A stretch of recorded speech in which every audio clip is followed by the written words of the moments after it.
Bonjour, bienvenue à Culture du Royaume, ici Régent Cloutier. Notre vision est d'équiper notre génération à découvrir leur nouvelle identité afin que tous puissent expérimenter leur plein potentiel.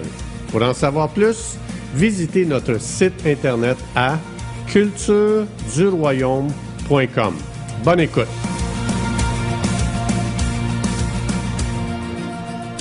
Bonjour, aujourd'hui je vais lire deux versets pour commencer cette petite pensée dans Romains chapitre 1 verset 17. Évidemment ici je vais lire une version anglaise, mais je l'ai traduit en français. Mais ce que ce verset dit en anglais, ça dit « Nous allons de foi en foi ».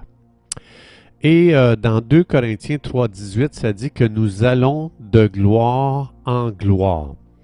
Il y a quelque chose d'étonnant qu'on entend souvent parmi les croyants, c'est que beaucoup de croyants veulent que l'Église retourne en arrière pour revenir soit dans le temps du Jardin d'Éden, dans le temps d'Adam et Ève, ou encore on entend souvent on aimerait ça revenir à l'Église primitive comme dans le livre des Actes des Apôtres. On prend cette philosophie-là, puis on appliquait ça à la vie humaine, qu'est-ce que ça donnerait?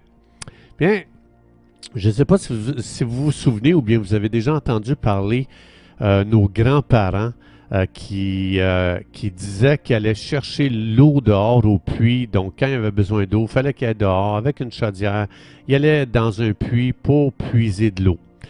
Est-ce que vous aimeriez ça retourner en arrière? Ou encore, un petit peu plus défiant, vous avez sûrement entendu parler autrefois, les toilettes étaient dehors, à l'extérieur.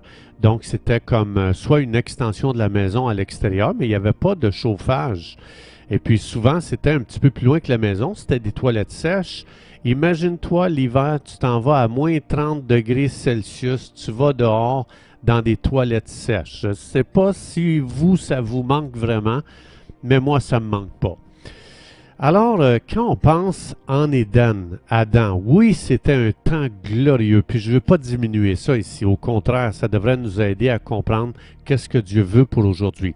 Oui, dans le temps du Jardin d'Éden, Adam avait une relation avec Dieu, une communion avec Dieu, une marche avec Dieu au quotidien, mais il ne faut pas oublier que Adam n'avait pas le Saint-Esprit en lui.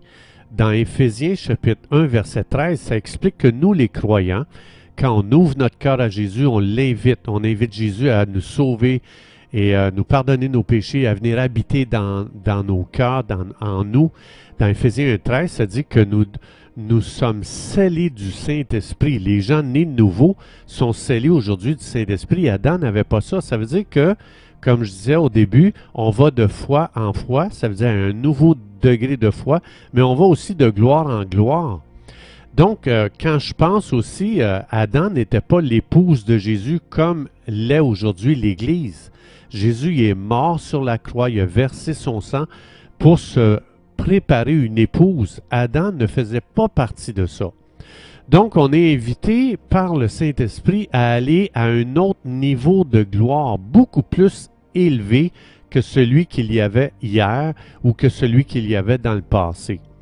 Le livre des Actes, c'est un livre magnifique à lire, c'est très inspirant, c'est glorieux.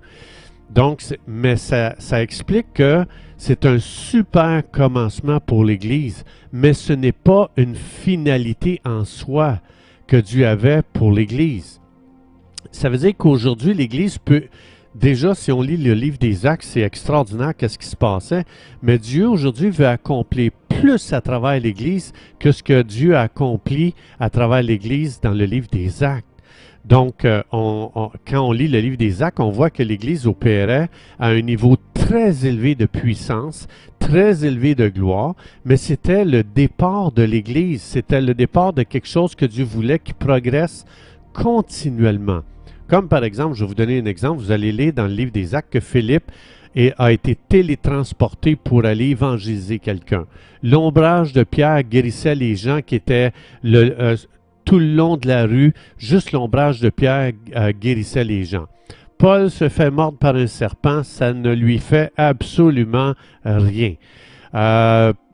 Paul est dans un bateau, il arrive un naufrage, les anges viennent visiter Paul puis lui donnent complètement des directives pour protéger l'équipage au complet de ce naufrage très, très meurtrier. Donc, je pourrais en énumérer encore et encore et encore, mais là, le temps me manque. Mais Dieu nous montre que c'était le début de quelque chose de glorieux.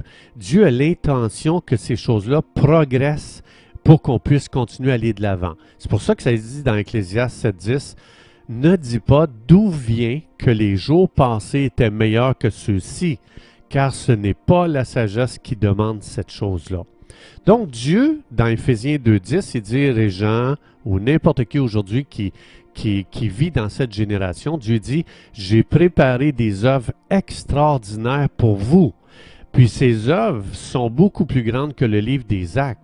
Donc Dieu veut qu'on aille à un autre niveau de gloire dans notre génération.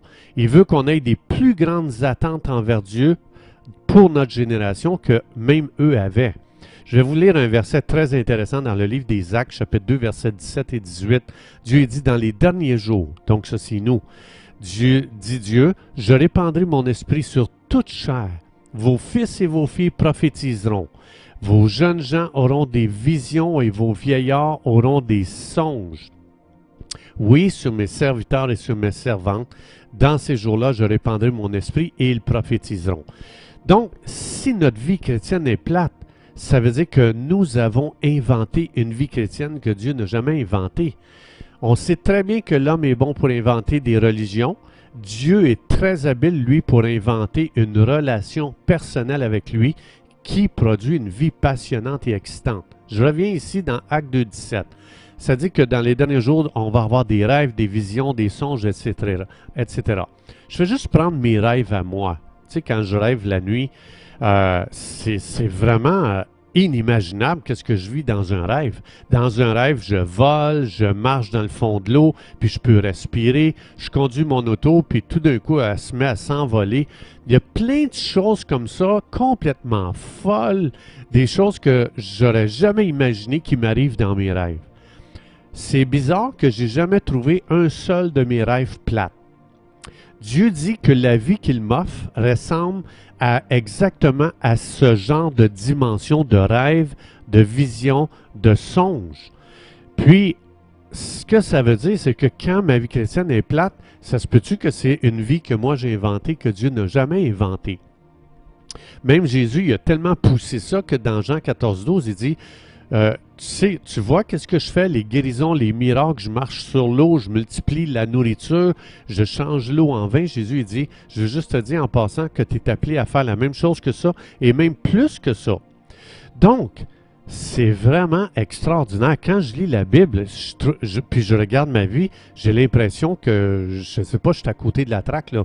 Je suis en train de manquer quelque chose. C'est pour ça que la Bible parle de repentance. La repentance, ça veut dire changer ma façon de penser pour commencer à penser comme Dieu sur n'importe quel sujet. Moi, j'ai réduit la vie chrétienne à beaucoup moins que ce que Jésus me dit. Donc, ce n'est pas à Jésus de changer sa pensée envers moi. Autrement dit, ce n'est pas à Jésus de se repentir. Repentir veut dire changer de pensée à l'égard de. Donc, c'est à moi d'ajuster ma pensée avec la pensée de Dieu. C'est pour ça que la Bible dit, je suis supposé de progresser de gloire en gloire, de foi en foi. Et à cause de cette révélation qui percute ma vie, ça veut dire que j'ai commencé il y a quelques années à lire des gens qui sont rendus beaucoup plus loin que moi, qui font des choses que je ne fais pas, qui pensent comme moi je ne pense pas, qui parlent comme moi je ne parle pas. Et ces gens-là étirent ma foi de plus en plus. Ils ouvrent des nouveaux horizons pour comment vivre ma relation avec Dieu, comment marcher avec Jésus dans ma génération. Et c'est extraordinaire ce que ça produit en moi. Moi, je suis guitariste. J'ai enseigné la guitare pendant des années. Si quelqu'un veut progresser en musique, c'est sûr qu'il va se tourner vers quelqu'un qui est rendu plus loin que lui. Moi, j'ai eu un prof de guitare, entre autres en jazz, qui me dit « Régent, je vais te montrer dans les 45 prochaines minutes, je vais te montrer quelque chose que ça m'a pris 30 ans à comprendre. » Et Il me dit, toi, tu sauves 30 ans de recherche. Ça veut dire que toi, Régent, tu pars là où moi j'ai terminé.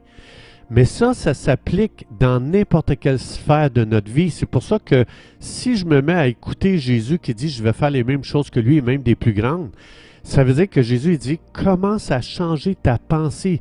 Commence à te voir toi-même faire ce que j'ai fait et marcher comme moi j'ai marché. Et ça, c'est incroyable comment ça bouleverse notre vision, notre manière de penser et de voir. Donc ça nous engage sur un chemin qu'on n'a jamais expérimenté pour aller avec Dieu à des niveaux qu'on n'aurait jamais imaginés. Parce qu'il faut savoir une chose, qu'on ne pourra jamais s'élever plus haut que qu'est-ce qu'on croit qu'on peut faire. Donc Dieu nous enseigne qu'il n'y a aucune limite avec ce qu'on peut expérimenter avec lui. Et une fois que je crois ce que Dieu dit, j'ai des nouvelles attentes beaucoup plus grandes, puis je commence à regarder dans une direction que j'aurais jamais regardée. Et c'est là qu'il y a une nouvelle foi qui commence à naître dans notre cœur. Donc, ça veut dire que je commence à croire ce que Dieu dit dans sa parole et je commence à m'engager sur des chemins que je me suis jamais engagé. Chers amis, merci d'avoir été des nôtres et à la prochaine.